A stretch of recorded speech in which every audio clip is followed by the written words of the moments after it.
অৱস্থা চলি আছিল।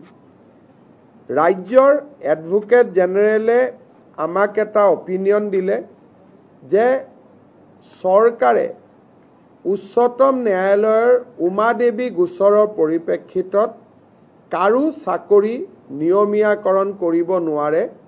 কেবিনেটৰ এই পাৱাৰ উচ্চতম ন্যায়ালয়ে প্ৰত্যাহাৰ কৰিছে। তাৰ পৰিপ্ৰেক্ষিতত আমি কাৰো চাকৰি নিয়মীয়াকৰণ কৰিব নোৱাৰোঁ। কিন্তু সৰ্বশিক্ষা অভিযানত কাম কৰি থকা শিক্ষকসকলক যাতে আমি সকাহ দিব পাৰোঁ, তাৰ বাবে আজি কেবিনেটে ৩৫,০০০ নতুন শিক্ষকৰ পদ চৰকাৰত সৃষ্টি কৰি SSৰ শিক্ষকসকলৰ বাবে এটা স্পেচিয়েল ৰিক্ৰুটমেণ্ট ড্ৰাইভ কৰিব খুজিছে। অৰ্থাৎ এই বিশেষ ৩৫,০০০ পোষ্টত অকল SSত কাম কৰি থকা শিক্ষকসকলেহে আবেদন কৰিব পাৰিব আৰু বাকী নিয়মীয়া যিবিলাক পোষ্ট তাত ফ্ৰেছ কেণ্ডিডেটবিলাকে আবেদন কৰিব পাৰিব। এই ৩৫,০০০ শিক্ষকে SSৰ পৰা আহি চৰকাৰত সোমোৱাৰ লগে লগে সৰ্বশিক্ষা অভিযানত ৩৫,০০০ পোষ্ট বিলুপ্তি হ'ব। অৰ্থাৎ সৰ্বশিক্ষা অভিযানৰ ৩৫,০০০ শিক্ষকে স্পেচিয়েল ৰিক্ৰুটমেণ্টৰ বাবে চৰকাৰত আবেদন কৰিব।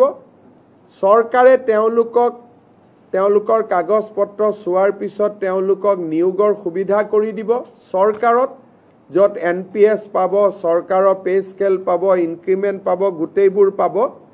কিন্তু এইখিনি হৈ উঠাৰ পিছত সৰ্বশিক্ষা অভিযানত পূৰ্বতে কাম কৰি থকা তেওঁলোকৰ পদসমূহ বিলুপ্তি হৈ যাব। অৰ্থাৎ আমি ৰেগুলাৰাইজেশ্যন কৰিব নোৱাৰাৰ বাবে আমি স্পেচিয়েল ৰিক্ৰুটমেণ্ট ড্ৰাইভ সৰ্বশিক্ষা অভিযানৰ শিক্ষকসকলৰ বাবে কৰিব খুজিছোঁ।